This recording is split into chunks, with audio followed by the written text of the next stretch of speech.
Hello student, welcome back to my channel Samrat academy. Student, class 10th वालों के लिए सबसे ज्यादा महत्वपूर्ण वीडियो है। 27 फरवरी को आप लोगों को जो मैथ का पेपर होने वाला है उसमें 100% एक क्वेश्चन पूछा जाएगा, जो मैं प्रश्न आप लोगों को बताने वाला हूं। 4 नंबर वाले जो प्रश्न आते हैं मेरे प्यारे बच्चों, लघु उत्तरीय प्रश्न है। देखो, मेरे में यह सिद्धांत है, अगर मैं आपको 5 ही प्रश्न बताऊं, चाहे 10 ही प्रश्न बताऊं, वो जेन्युइन प्रश्न रहेंगे। मतलब कि वो प्रश्न आपके एग्जाम में आएगा तो आएगा, उसको कोई रोक नहीं सकता है। ये फालतू का 50 क्वेश्चन कराने वाला नहीं हूं। अगर 5 प्रश्न मैंने करा दिया तो उसको तुम आंख बंद करके तैयार कर लो। ये मान लो कि सर जी अगर बता दिया है तो वो पक्का 100% है, उसको कोई रोक नहीं सकता है। इस बात की गारंटी है मेरी। अब बहुत सारे बच्चे हम जाके देख भी चुके हैं, हमारे पे विश्वास किए हुए हैं। लघु उत्तरीय प्रश्न जो 4 नंबर के मेरे प्यार बच्चों आते हैं, वो मैं प्रश्न आप लोगों को आज की वीडियो में पूरा फुल डिटेल के साथ बताने वाला हूं। जो जो प्रश्न बताने वाला वो आएगा, उसको कोई रोक नहीं सकता है। हाँ, बस आपको तैयार करके उनको जाना है। जैसे पहला प्रश्न, मैं ज्यादा वहां पे समय गंवाने वाला नहीं हूं, मैं तुरंत स्टार्ट करूंगा। वीडियो को बस लाइक कर देना, चैनल पे ना तो चैनल को सब्सक्राइब कर लेना। देखो, पहला प्रश्न मैं पढ़ता हूं। मैं आप लोगों को इतना अच्छे तरीके से समझाने वाला हूं कि उतना बेहद अच्छा तरीका आप लोगों को कोई बताया नहीं होगा। बहुत अच्छे समझ में आएगा, बस आप ध्यान दीजिएगा थोड़ा। कह रहा है कि यदि हम अंश में एक जोड़ दें तथा हर में एक घटा दें तो भिन्न एक में बदल जाती है। यदि हर में एक जोड़ दें तो वह 1/2 हो जाती है, तो वह भिन्न क्या है? यह प्रश्न तो 100% आपके एग्जाम में आने वाला है, वो तो आएगा। अब रही बात कि इसको लगाएं कैसे, मैं बताता हूं ना कैसे लगाओगे। चलिए देखिए कैसे लगाएंगे इसको मेरे प्यारे बच्चों। यहां पे लिखोगे हल, ठीक है। हल यहां पे लिखोगे और देखो किस तरह इसको हल करते हैं मेरे प्यारे बच्चों। कह रहा है वह भिन्न है, भिन्न हमको मालूम नहीं है, लिखेंगे कि माना वह भिन्न, माना वह भिन्न। इसी तरह एग्जाम में आप लिखोगे तब जाके आपको पूरा नंबर मिलेगा। ये नहीं कि डायरेक्ट हल नहीं किया जाता है। माना वह भिन्न एक्स बटे वाई है, माना वह भिन्न एक्स बटे वाई है, एक्स बटे वाई है। और यहाँ पे एक काम और कीजिएगा, यहाँ पे लिख लीजिएगा कि अंश, यहाँ पे एक काम और कीजिएगा, अंश बराबर एक्स लिख लीजिएगा और हर बराबर वाई लिख दीजिएगा, ताकि उसको और समझ में आ जाएगा कि एक्स को अंश बोला जाता है और वाई को हर बोला जाता है। आप ब्लैक पेन से हेडिंग डालोगे प्रश्नानुसार, ब्लैक पेन से हेडिंग डालोगे प्रश्नानुसार, प्रश्नानुसार। अब जो प्रश्न बोला है उसके अनुसार आपको काम करना है। क्या बोला है? यदि हम अंश में एक जोड़ दें, मतलब भिन्न आपकी वही रहेगी एक्स बटे वाई, ये आपकी भिन्न है जिसमें एक्स अंश है और वाई हर है। बोला है कि यदि हम अंश में एक जोड़ दें, अंश हमारे पास एक्स है, इसमें कह रहा है कि एक जोड़ दिया जाए। चलो ठीक है, जोड़ दिया। फिर बोला है तथा हर में एक घटा दिया जाए, हर आपका वाई है, इसमें से एक घटा दिया जाए तो वह भिन्न एक में बदल जाती है, तो वह भिन्न एक के क्या हो जाती है? बराबर हो जाती है। यही चीज बोला है मेरे प्यारे बच्चों, ठीक है। फिर बोला है यदि हम हर में एक जोड़ते, मतलब भिन्न आपकी वही है, भिन्न आपकी एक्स बटे वाई ही है, लेकिन इस बार क्या बोला है कि यदि हम हर में एक जोड़ दें, हर आपके पास वाई है, वाई में अगर एक जोड़ दिया जाए तो वह 1/2 जाती है, मतलब वह भिन्न किसके? 1/2 के बराबर हो जाती है। कोई दिक्कत है यहां तक? कोई दिक्कत नहीं। अब यहाँ 2 इक्वेशन बन गया अलग अलग, अब इन्हीं को हमें हल करना है मेरे प्यार बच्चों। तो यहाँ कुछ नहीं है तो इसके नीचे आप एक मान सकते हो, ठीक है। अब गुणा कर लो, तो x प्लस वाई का गुणा एक में करोगे तो आपको x प्लस वाई देखने को मिलेगा। x प्लस एक का गुणा एक में करोगे तो इतना ही तो आएगा, और y माइनस एक का गुणा एक में करोगे तो आपका y माइनस एक आएगा। यहां तक क्लियर समझ में आया कि नहीं? आप लोगों को करना है क्या, x प्लस वाई इधर आएगा तो क्या हो जाएगा? माइनस वाई, बराबर इधर बचा आपका -1 और प्लस 1 उधर जाएगा तो हो जाएगा आपका -1। तो ये हो जाएगा आपका x माइनस वाई बराबर -1 मिलके हो जाएगा -2, -2। तो x माइनस वाई बराबर -2, इसे आप समीकरण नंबर पहला मान लो। क्लियर है यहां तक? इसमें क्या करोगे कि 2 को गुणा x में करोगे तो मेरे प्यारे बच्चों आ जाएगा आपका 2x बराबर y प्लस 1 का गुणा 1 में करोगे तो आपका y प्लस 1 ही आएगा। तो ये हो जाएगा आपका 2x और प्लस वाई इधर आएगा तो माइनस वाई बराबर इधर बच गया आपका 1। इसे समीकरण नंबर आप मान लो दूसरा। ये समीकरण नंबर क्या हो गया? दूसरा हो गया। अब मेरे प्यारे बच्चों देखो, माइनस वाई है, इधर भी माइनस वाई है, तो समीकरण 1 में से समीकरण 2 को घटा दो, ठीक है। यहाँ पे नीचे आप लिख लेना कि समीकरण 1 में से, ठीक है, समीकरण एक माइनस समीकरण दो। इसका मतलब यह है कि समीकरण एक में से हम समीकरण दो को क्या कर रहे हैं, घटा रहे हैं, सिंपल। तो चलो यहाँ पे घटा देते हैं। यहाँ बोला समीकरण एक हमारे पास क्या है, एक्स माइनस वाई बराबर आपका दिया है माइनस के दो, और समीकरण यहाँ पे दो क्या है कि 2x माइनस वाई बराबर यहाँ पे एक दिया हुआ है। घटाना है, घटाने पे चिन्ह चेंज हो जाता है, यह प्लस है तो माइनस में, यह माइनस है तो प्लस में, ये भी प्लस है तो माइनस में हो जाएगा। अब यहाँ पे क्या होगा कि माइनस वाई और प्लस वाई कैंसिल हो जाएगा।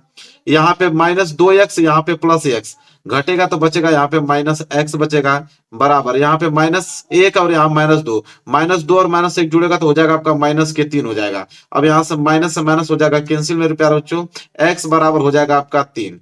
अब एक्स बराबर 3 जब आ गया मेरे प्यारे बच्चों, अब एक्स का मान समीकरण पहला में रख दो या दूसरा में रख दो, आपको वाई का मान निकल जाएगा। तो आप यहाँ पे लिख दीजिएगा कि एक्स का मान किसी भी समीकरण में आप रख सकते हो, आपका मन है तो x का मान समीकरण एक में रखने पर, चलिए एक में ही रख देते हैं, समीकरण एक में रखने पर आपका मन करे तो दो में भी रख लेना, आंसर आपको सेम मिलेगा, ठीक है। रखने पर अब देखो हम करेंगे क्या यहाँ पे कि x का मान समीकरण एक में रखने पर, समीकरण एक हमारे पास क्या है कि x माइनस वाई बराबर के माइनस के 2 दिया है, तो x की जगह हम रखेंगे 3 और माइनस वाई बराबर इधर हो गया माइनस के 2, तो इधर हो जाएगा माइनस वाई बराबर माइनस के 2 और प्लस के 3 उधर जाएगा तो माइनस के 3 हो जाएगा।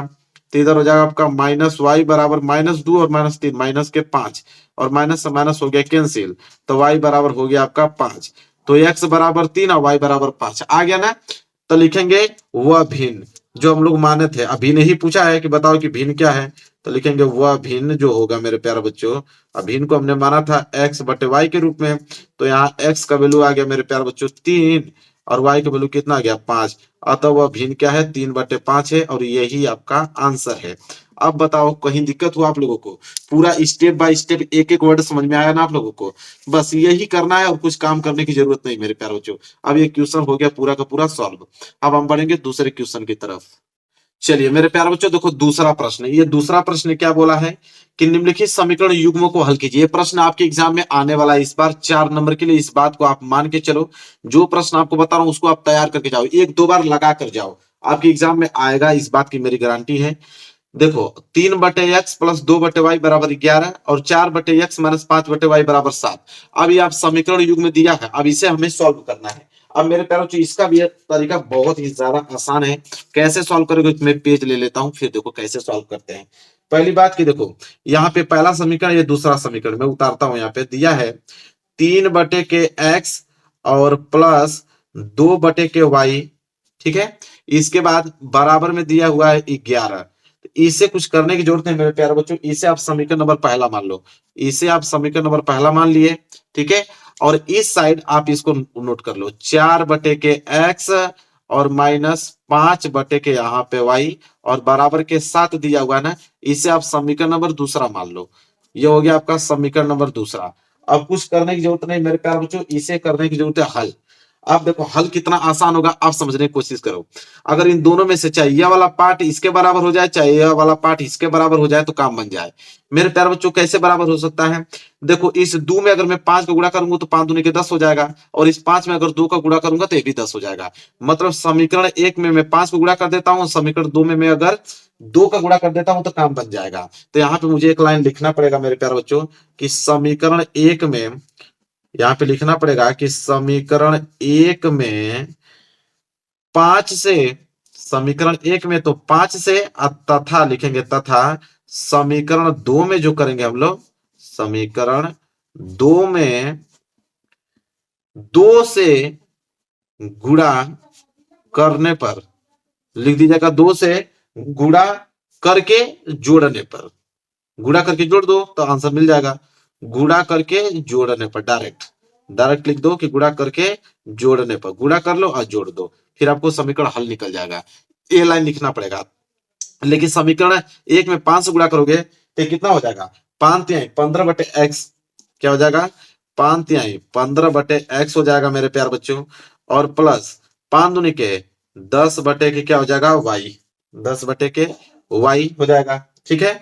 और इसको जोड़ दो, ठीक है, इसको उस साइड जोड़ देना, पहले इसको जोड़ लो, प्लस जोड़ना है ना, इसमें 2 को गुणा करोगे तो 4 दूनी के 8x, ठीक है, और माइनस 5 दूनी के 10/y बराबर। अब देखो इधर जो बता है तो 11 में 5 को गुणा करोगे तो 11 5 55, और प्लस इधर 2 का गुणा करोगे तो 7 दूनी के 14। लो, इतना आसान तरीका बता रहा हूं ना, पूरा का पूरा मैंने शॉर्टकट बता दिया आप लोगों को, जल्दी से आंसर आप लोगों का आ जाएगा। अब देखो करना क्या है मेरे प्यार बच्चों, यहाँ पे ध्यान दोगे तो +10/y और -10/y ये दोनों चीज तो डायरेक्ट आप लोगों का कैंसिल हो गया। देखो कितना आसान हो गया, +10/y -10/y कैंसिल, बच क्या गया मेरे प्यार बच्चों 15/x बच गया इधर, और प्लस के 8/x बच गया इधर, और बराबर इन दोनों जोड़ोगे तो 5 4 9 और 5 1 6, कितना आ जाएगा 69 आ जाएगा। यहां तक क्लियर हो? चलो अब मेरे प्यार बच्चों इसका एलसीएम ले लो, एक्स एक्स का एलसीएम एक्स होता है, एक्स एक्स कैंसिल तो बच गया इधर आपका 15, और प्लस एक्स एक्स कैंसिल तो बच गया 8, अब बराबर इधर बच गया आपका 69। जब जोड़ोगे तो 15 और 8 कितना होता है 23, तो 23/x और बराबर इधर हो गया आपका 69। ठीक है, जब इसे हल करेंगे मेरे प्यार बच्चों तो x बराबर कितना हो जाएगा, यहाँ पे कुछ नहीं है तो आप 1 मान सकते हो। ठीक है, तो x को गुणा 69 में करोगे तो ये हो जाएगा आपका 69 गुणे x होगा ना, और जब 1 को गुणा 23 में करोगे तो हो जाएगा आपका 23, और जब इधर x का वैल्यू निकालोगे तो हो जाएगा 23/69। बिल्कुल, जब इसे कटा दोगे 23 से कम 23, और 23 तिया कितना होता है 69, तो x बराबर कितना आ जाएगा 1/3, कितना आ जाएगा 1/3, तो x बराबर कितना आ गया मेरे प्यारे बच्चों 1/3। अब x बराबर 1/3 आ गया ना, इसका मान उठाकर समीकरण 1 में रख दो, चाहे समीकरण 2 में रख दो, दोनों में हो जाएगा। तो चलो लिखोगे x का मान समीकरण 1 में रखने पर, तभी तो y का वैल्यू ज्ञात होगा। समीकरण 1 में रखने पर 2 में भी रखोगे ना तो आंसर आप लोगों का सेम ही मिलने वाला है, कोई दिक्कत नहीं है। तो x का मान समीकरण 1 में रखने पर, और समीकरण 1 क्या था मेरे प्यारे बच्चों देख लो, यही तो था। तो समीकरण 1 क्या है, मैं नोट कर देता हूं, 3/x और प्लस 2/y और बराबर के 11, यही आपका समीकरण नंबर पहला है, और इसी में आपको रखना है x का वैल्यू, तो हो जाएगा 3/x का वैल्यू कितना है 1/3, तो इसके नीचे 1/3 हो जाएगा, और प्लस के 2/y दिया हुआ है और बराबर में 11 दिया हुआ है। अब देखो ये 3 ऊपर चलेगा तो 3 तिहाई के 9, ठीक है, 3 का गुणा ऊपर हो जाएगा तो हो जाएगा 3 गुणे 3, और नीचे हो जाएगा आपका 1, और प्लस 2/y बराबर इधर हो गया आपका 11। समीकरण हल कर रहे हो ना तो ये वाला चिन्ह आप लगाते रहना। ठीक है, इसके बाद देखो क्या हो जाएगा 3 तिहाई 9, 9 कितना हो जाएगा 1, और प्लस 2/y और बराबर इधर बच गया आपका 11। अब सिंपल करोगे क्या मेरे प्यार बच्चों, 1 और y का एलसीएम क्या होगा y होगा कि नहीं, 1 और y का एलसीएम कितना होगा y। ठीक है, तो अब यहाँ पे आप सिंपल नहीं तो एक सिंपल आप एक और काम कर सकते हो, एकदम आसान कर सकते हो, एलसीएम लेने की जरूरत ही नहीं है। एक और तरीका मैं बता देता हूँ, जैसे 2/y है ना तो 2/y की इधर रोक लो, इधर बच जाएगा आपका 11, इधर 9 है, 9 के नीचे 1 है तो 9 ही माना जाएगा, प्लस में तो उधर भेज दो तो माइनस में चला जाएगा। लो एकदम सिंपल कर दिया, एक स्टेप ही गायब कर दिया। तो 2/y बराबर 11 में से 9 जाएगा तो 2 बच जाएगा। ठीक है, अब यहां से क्या हो जाएगा मेरे प्यार बच्चों y बराबर क्या आ जाएगा मेरे प्यार बच्चों, तो 2/2, क्योंकि 3 गुणा होगा तो 2/2 ही आएगा, 2 से 2 कैंसिल तो y बराबर 1। लो तुरंत आंसर आ गया y बराबर 1। तो y बराबर x और x बराबर 1/3, यह हल हो गया। x बराबर कितना आ गया 1/3 आया था, और यहाँ y बराबर कितना आ गया 1 आ गया, बात खत्म करो। लो यही दोनों हल हो जाएगा और यही आंसर हो गया। तो इतना आसान होता है, देखो कितना आसान से मैंने कर दिया इस प्रश्न को। तो यही तो तरीका है मेरे प्यारों, चाहिए यही तरीका याद करके जाना, इस प्रश्न को इसी तरह आप लोगों को हल करना है। क्लियर है आप लोगों को, कोई डाउट आप लोगों को बिल्कुल नहीं होना चाहिए। आगे बढ़ते हैं, तीसरा प्रश्न देखो, तीसरा प्रश्न क्या है मेरे प्यारे बच्चों, तीसरा है कि दो व्यक्तियों के आय का जो अनुपात है वो 9:7 है, तथा उनके खर्चों का अनुपात जो है वो 4:3 है। यदि इसमें से प्रत्येक व्यक्ति प्रति माह 2,000 रुपया बचा लेता है तो उनकी मासिक आय ज्ञात करना है कि उसकी मासिक आय कितना होगा। लो देखो ये भी प्रश्न बहुत ज्यादा इंपॉर्टेंट है, आपके एग्जाम में आएगा 4 नंबर के लिए, और उसको आराम से करके चले आओगे।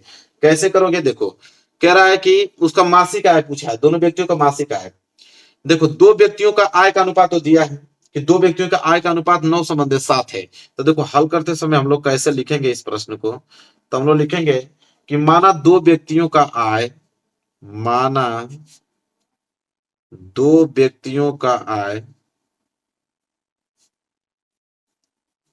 माना दो व्यक्तियों की आय अनुपात कितना दिया, 9:7 दिया है ना, तो इसको हम लोग मान लेंगे कि माना दो व्यक्तियों की आय जो है वह क्रमशः, एक को हम लोग मान लेंगे 9x तथा एक को हम लोग मान लेंगे 7x, एक को हम लोग क्या मान लेंगे 7x। तो हमने क्या किया कि माना दो व्यक्तियों का आय जो है, एक को हमने 9x मान लिया, एक को हमने कितना मान लिया 7x मान लिया, और नीचे खर्चों का भी अनुपात दिया तथा उनके खर्चों का अनुपात 4:3 है। तो हम लोग लिखेंगे व्यक्तियों के खर्चे, उसके नीचे उसको भी मानना पड़ेगा ना, तो लिखेंगे व्यक्तियों के खर्चे। देखो ये तरीका होता है तब नंबर आप लोगों को मिलता है, ये नहीं कि डायरेक्ट हल करने लगोगे, ठीक है, हल करने लगोगे डायरेक्ट तो नंबर कट जाता है। तो व्यक्तियों की खर्चे क्रमशः, क्रमशः खर्चों को हम लोग मान लेंगे y के रूप में, तो एक तो हो जाएगा 4y तथा एक का खर्चा हो जाएगा मेरे प्यारे बच्चों कितना 3y, 3y है, यहाँ मान लिया हमने, बस सिंपल इतना ही काम करना है आप लोगों को। अब इसके बाद प्रश्नानुसार जो प्रश्न में बोला रहेगा उसके अनुसार हल कर देंगे, बस सवाल हल हो गया। तो यही तो होता है क्वेश्चन में, बस ये लिखने का तरीका मालूम होना चाहिए, बस नंबर आपको पूरा का पूरा दे दिया जाता है। प्रश्नानुसार क्या बोला मेरे प्यारे बच्चों, बोला है कि दो व्यक्तियों के आय का अनुपात 9:7, उनके खर्चों का अनुपात 4:3, यानी उनमें से प्रत्येक व्यक्ति प्रति माह 2,000 रुपया बचा लेता है। अच्छा ये बताओ कि पहला व्यक्ति 9x कमाता है और उसमें से 4y यहाँ पे खर्चा कर देता है और बचा लेता है कितना 2,000 रुपया बचा लेता है, बात खत्म। इसे समीकरण नंबर पहला मान लो।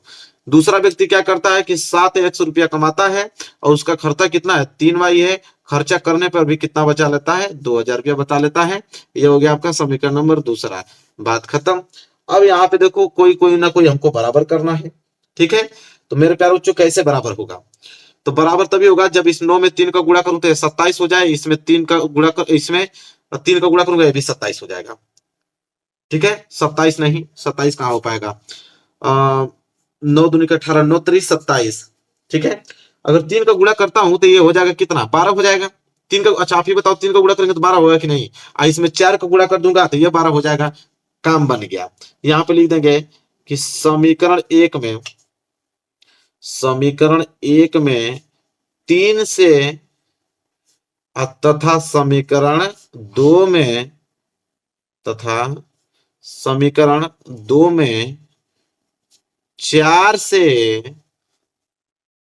गुणा करके, गुणा करके, और दोनों चीज माइनस में तो घटा देना पड़ेगा क्योंकि ये भी माइनस में ये भी माइनस में, तो घटाना पड़ेगा। समीकरण एक में 3 से तथा समीकरण 2 में 4 से गुणा करके घटाने पर, गुणा करके घटाने पर, बात खत्म करो, गुणा कर दो। तो इसमें मेरे प्यारे बच्चों कितना गुणा करना है 3 का, और इसमें कितना करना है 4 का, गुणा करो तो 9 3 27x और माइनस 4 तिहाई 12y और बराबर 3 दूनी के 6,000, और इसको गुणा करेंगे तो 4 सते 28x और माइनस 3 चौको 12y और बराबर 4 दूनी के 8,000, और करके घटाना है, घटाने पे चिन्ह चेंज हो जाता है, प्लस है तो माइनस है, माइनस है तो प्लस, या प्लस है तो माइनस। अब मेरे प्यारे बच्चों माइनस 28x प्लस 27 माइनस के क्या बच जाएगा x, इधर आपका minus 12y plus 12y cancel हो जाएगा, बीच में बच गया बराबर, यहाँ माइनस 8,000 प्लस 6,000 माइनस के 2,000, माइनस के 2,000 कट गया माइनस से माइनस, तो x बराबर कितना गया 2,000, बात खत्म। अब x बराबर जब 2,000 निकल गया, हमसे पूछा है तो मासिक आय बताइए, उन दोनों की मासिक आय, ठीक है। तो यहाँ पे लिखेंगे मासिक आय दोनों का, तो मासिक आय हमसे पूछा है, मासिक आय, तो मासिक आय मेरे प्यारों से कितना हो जाएगा, एक को हमने माना था 9x और दूसरा का क्या था 7x, तो एक का तो हो जाएगा 9 गुणे 2,000, तो 9 दूनी के 18,000, तो एक का तो 18,000 मासिक आय आ गया, और एक का 7 गुणे 2,000 मतलब 7 दूनी के 14,000, दूसरे का 14,000 मासिक आय आ गया। यही हो गया उत्तर, यही हो गया आंसर मेरे प्यारों से, बात खत्म। क्लियर है, कर लोगे ना एग्जाम पे, छोड़ना मत, एक भी प्रश्न बता रहा हूं। इसके बाद आगे आओ, अगला प्रश्न देखो, प्रश्न नंबर 4। प्रश्न नंबर 4 क्या है, प्रश्न नंबर 4 मेरे प्यारे बच्चों यहाँ पे है कि ऐसे दो क्रमागत विषम धनात्मक पूर्णांक ज्ञात कीजिए जिनके वर्गों का योगफल 290 हो। जिनके वर्गों का योगफल 290 हो।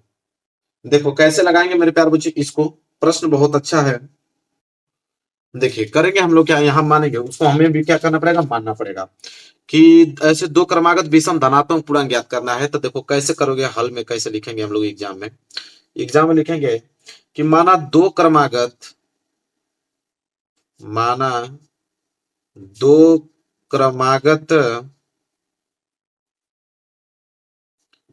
विषम धनात्मक पूर्णांक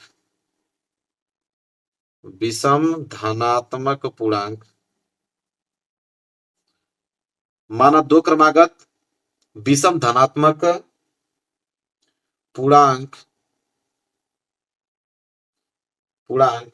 एक को आप x मान लो तथा दूसरा को आप x+2 मानोगे। क्या मानोगे, x+2 है। हमेशा जब भी आपको एग्जाम में यह दे कि ऐसे दो क्रमागत विषम धनात्मक पूर्णांक चाहे सम धनात्मक पूर्णांक पूछे, आप हमेशा एक को आपको x मानना है, दूसरा को x+2 ही माना जाता है। हमेशा हमेशा इतना याद रखना, ठीक है। अब इसके बाद लिखोगे प्रश्नानुसार। अब जो प्रश्न में बोला है बस इक्वेशन बनाओगे, फिर हल करोगे, आंसर आपके सामने है। तो मैथ कितना आसान है आप देख रहे हो ना। बिल्कुल मैथ में मेरे तो कोई फेल नहीं हो सकता, इतनी गारंटी है मेरी। बस डेली वीडियो देखते जाओ। ऐसे दो क्रमागत विषम धनात्मक पूर्णांक ज्ञात कीजिए जिनके वर्गों का योगफल, मतलब x का वर्ग कर देंगे तो x का स्क्वायर हो जाएगा, और एक संख्या हमारे पास है x+2, इसका वर्ग कर देंगे तो ये हो जाएगा। अब दोनों का योगफल अगर जोड़ दिया जाए तो कितना हो रहा है, 290 हो रहा है। यही चीज तो बोला है। अब सिंपल x का करोगे तो x square plus a plus b का होल स्क्वायर में टूटेगा तो क्या हो जाएगा, x स्क्वायर प्लस b का स्क्वायर, b मतलब 2 का स्क्वायर करोगे तो 4 और प्लस 2ab बराबर 290। इतना तो आपको मालूम ही है। तो ये हो जाएगा मेरे पास में एक्स स्क्वायर मिलके तो इधर हो गया आपका 2x स्क्वायर और प्लस ये हो जाएगा आपका 4 और प्लस 2 दूनी के 4x और बराबर इधर हो गया आपका 290। तो इधर तो हो जाएगा आपका 2x स्क्वायर प्लस 4x और उधर जाके घट जाएगा तो कितना हो जाएगा 286, और 286 जब इधर आएगा मेरे प्यारे बच्चों तो कितना हो जाएगा, -286 हो जाएगा, और उधर बच जाएगा आपका 0 सिर्फ। अब यहाँ पे 2 कॉमन ले सकते हो और छोटा बना लो, 2 कॉमन लोगे तो x स्क्वायर और प्लस 2 दूनी के 4x, 2 एकम 2 और 2 चौको 8 और 2 3 6 बराबर 0। यह 2 गुणा में उधर जाएगा भाग में तो 0 ही आ जाएगा। तो बच गया आपका x स्क्वायर प्लस 2x और माइनस के बच गया इधर 143 और बराबर 0। अब इसे हल करना है कि गुणा करने पे 143 आ जाए, जो जोड़ने घटाने पे कितना आ जाए, 2 आ जाए। तो ऐसी संख्या कौन सी है, तो ऐसी संख्या 13 और 11 है। जब 13 में 11 को गुणा करोगे तो 143 आ जाएगा, 13 में से 11 घटाओगे तो 2 आ जाएगा। अब यहाँ पे भिड़ा दो तो हो जाएगा x स्क्वायर और प्लस 13x और माइनस के 11x और माइनस के 143 बराबर के हो जाएंगे 0। जोड़ा ले लो, एक जोड़ा यहाँ से बन गया, एक जोड़ा यहाँ से। इन दोनों में x कॉमन है तो x कॉमन ले लोगे तो x प्लस 13 बच जाएगा, और इसमें 11 कॉमन है तो 11 कॉमन ले लोगे तो 11 से 11 कैंसिल, तो x और माइनस गुणा माइनस में होगा तो प्लस 11 का भाग जब 143 में दोगे तो 13 बार में जाएगा, बात खत्म, बराबर 0। इसमें भी x प्लस 13, इसमें भी x प्लस 13, तो एक कोष्टक में हो जाएगा x प्लस 13 और एक कोष्टक में हो जाएगा x माइनस 11 बराबर के 0। यहां तक कर लिए। तो एक बार इसके बराबर 0 कर दो, एक बार इसके बराबर 0, तो एक बार x माइनस x प्लस 13 दिया है तो x प्लस 13 बराबर 0 कर दो। तो x प्लस 13 बराबर 0 करोगे तो x बराबर माइनस के 13 आ जाएगा, तो माइनस के 13 तो आंसर होगा नहीं। तो एक बार हम क्या करेंगे, x माइनस 11 बराबर 0 कर देंगे। तो x माइनस 11 बराबर 0 करोगे तो x बराबर 11 आ जाएगा। तो x बराबर 11 आ गया, यही आपका आंसर हुआ। लेकिन हमें क्रमागत संख्या बताना है। क्रमागत संख्या क्या था, एक को हमने x माना था, दूसरे को हमने x+2 माना था। तो एक संख्या तो x मतलब 11 आ गया और दूसरी संख्या 11 + 2 बराबर 13। तो एक संख्या 13 आ गया। तो एक संख्या 11 है और दूसरी संख्या 13 है। यही क्रमागत विषम धनात्मक पूर्णांक है मेरे प्यारे बच्चों, यही आंसर आ गया, यही आंसर है, बात खत्म। इसी तरह लगाया जाता है इस प्रश्न को। क्लियर है, कोई डाउट आप लोगों को, बिल्कुल नहीं होना चाहिए। आओ अगला प्रश्न 5वां देखो। 5वां प्रश्न मेरे प्यारे बच्चों क्या, बहुत प्यारा प्रश्न है, अब एग्जाम में तो आना फिक्स है इसको, कि निम्नलिखित समीकरणों को हल कीजिए। 1/x माइनस 1/x माइनस 2 बराबर 3। कह रहा है x का जो वैल्यू आना चाहिए वो 0 और 2 नहीं होना चाहिए। ठीक है, 0 और 2 नहीं होना चाहिए, इसके अलावा कुछ भी हो चलेगा।